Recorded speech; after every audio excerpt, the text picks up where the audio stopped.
हरे कृष्णा।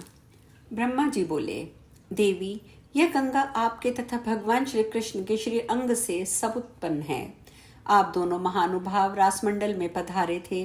शंकर के संगीत ने आपको मुग्ध कर दिया था। उसी अवसर पर द्रव रूप में प्रकट हो गई। अतः आप तथा श्री कृष्ण के अंग से सब उत्पन्न होने के कारण ये आपकी प्रिय पुत्री के समान शोभा पाने वाली गंगा आपके मंत्रों का अभ्यास करके उपासना करे। इसके द्वारा आपकी आराधना होनी चाहिए।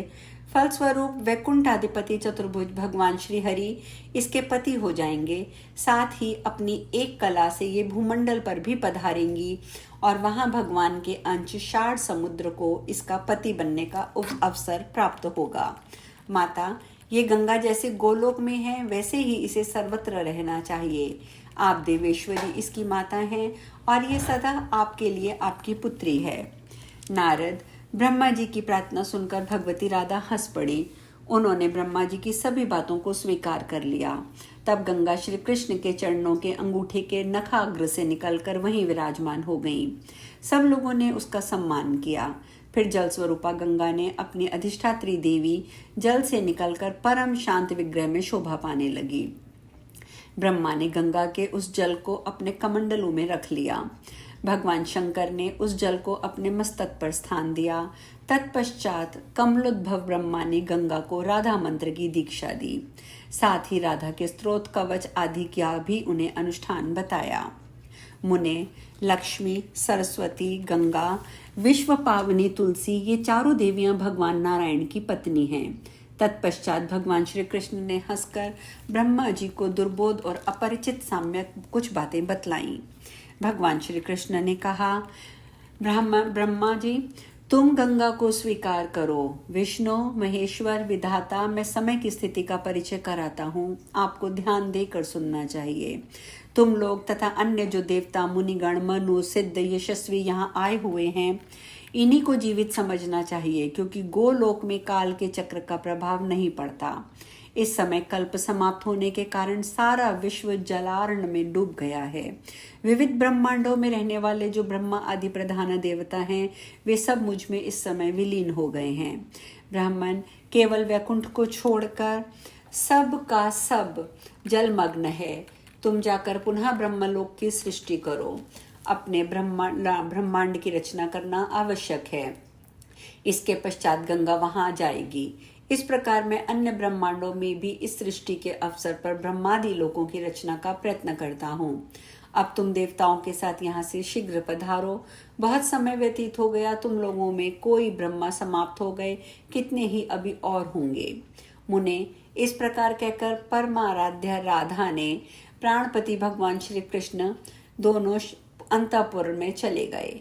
ब्रह्मा प्रभृति देवता वहां से चलकर यत्नपूर्वक पुनः सृष्टि करने में तत्पर हो गए। फिर तो गोलोक, वैकुंठ लोक, शिवलोक और ब्रह्मलोक तथा अन्य भी जिस जिस स्थान में गंगा को रहने के लिए परम ब्रह्म परमात्मा भगवान श्री कृष्ण ने आज्ञा दी थी, उस स्थान के लिए उसने प्रस्थान किया। भगवान श्री हरि के चरण कमल से गंगा प्रकट हुई थी, इसीलिए लोग उसे विष्णुपदी कहने लगे। इस प्रकार गंगा के इस उत्तम उपाख्यान का वर्णन हो चुका। अब बताओ, ये उपाख्यान से मोक्ष भी सुलभ हो जाता है। अब बताओ और क्या सुनने की इच्छा है। नारद जी ने कहा, भगवान, लक्ष्मी, सरस्वती, गंगा, जगत को पावन बनाने वाली तुलसी, ये चारों देवियां भगवान नारायण की प्रिया हैं। यह प्रसंग तथा गंगा के वैकुंठ जाने की बातें मैं आपसे सुन चुका हूँ, परंतु गंगा विष्णु की पत्नी कैसे हुई यह मैं सुनना चाहता हूँ, बताइए। भगवान नारायण बोले, नारद, जब गंगा वैकुंठ में चली गई तब थोड़ी देर के बाद जगत की व्यवस्था करने वाले ब्रह्मा भी उसके साथ वैकुंठ पहुंचे। जगत प्रभु भगवान श्री हरि को प्रणाम करके कहने लगे। ब्रह्मा जी ने कहा, भगवान, श्री राधा और श्री कृष्ण के अंग से प्रकट हुई ब्रह्म द्रव्य स्वरूपिणी गंगा इस समय एक सुशीला देवी के रूप में विराजमान है। दिव्य यौवन से संपन्न होने के कारण उनका शरीर परम मनोहर जान पड़ता है। शुद्ध एवं सत्य स्वरूपिणी उस देवी में क्रोध और अहंकार लेश मात्र भी नहीं है। श्री कृष्ण के अंग से प्रकट हुई यह गंगा उन्हें छोड़कर किसी दूसरे को पति नहीं बनाना चाहती, किंतु परम तेजस्विनी राधा ऐसा नहीं चाहती हैं। माननी राधा इस गंगा को पी जाना चाहती थी, परंतु बड़ी बुद्धिमानी के साथ ये परमात्मा श्री कृष्ण के चरण कमलों में प्रविष्ट हो गई। इसी से इसकी रक्षा हुई। इस समय सर्वत्र सूखे हुए ब्रह्मांड गोलोक को देखकर मैं गोलोक में गया। सर्वांतमयी भगवान श्री कृष्ण संपूर्ण वृतांत जानने के लिए वहां विराजमान थे। उन्होंने सबका अभिप्राय समझकर अपने चरण कमल के नखाग्र से उसे बाहर निकाल दिया।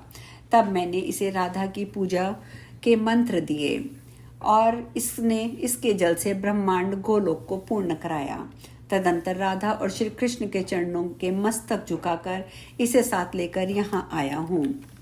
प्रभु, आपसे मेरी प्रार्थना है कि इस सुरेश्वरी गंगा को आप अपनी पत्नी बना लीजिए। देवेश, आप पुरुषों में रत्न हैं।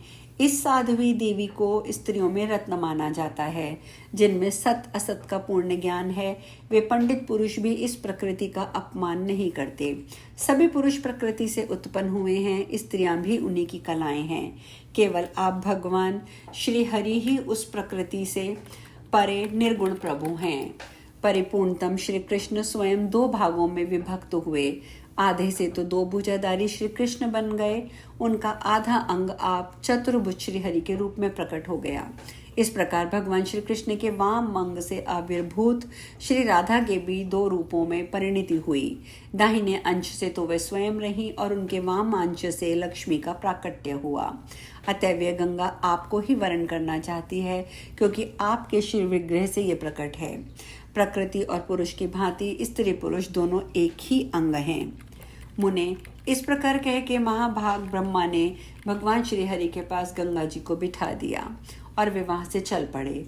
फिर तो स्वयं श्री हरि ने विवाह के नियम अनुसार गंगा के पुष्प एवं चंदन से चर्चित कर कमल को ग्रहण किया और वे उसके प्रियतम पति बन गए।